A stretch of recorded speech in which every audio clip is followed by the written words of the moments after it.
Benjamin Netanyahu's government is down to a razor-thin majority. John Jessup has more on that story from our CBN News Bureau in Washington. John? Thanks, Gordon. The Prime Minister's party has a one-seat majority after an ultra-Orthodox party pulled out of his governing coalition. All of this comes as Israel strikes Syrian forces near the border and violence surges in the West Bank. Chuck Holton reports. Israeli warplanes struck Syrian government positions in southern Syria this week, just miles from the Israeli border.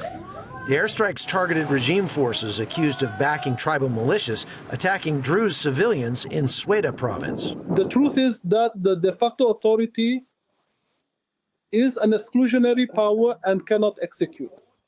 The promises it made to European countries and America are contradicted by what is happening on the ground, which goes against all the promises and commitments it made.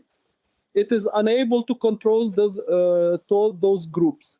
Israel says the strikes were necessary to enforce the demilitarized buffer zone and protect Druze residents. But reports say the bombing campaign was paused at the request of the United States, who feared further escalation. Meanwhile, Prime Minister Benjamin Netanyahu is now facing a serious political crisis.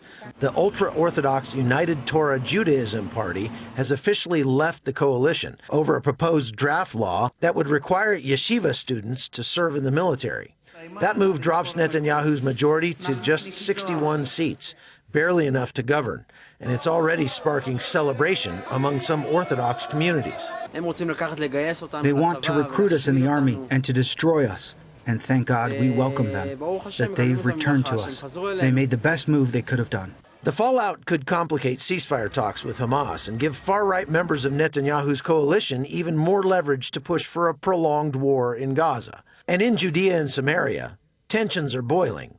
A Palestinian American was shot and killed near Ramallah, prompting Ambassador Huckabee to call for an investigation. Meanwhile, church leaders are accusing Israeli authorities of allowing violent settler attacks after an assault on the Christian village of Taibe. Simple people, farmers, that they are under attacks from those radical groups, that they take the law in their hands and do all sorts of things, right?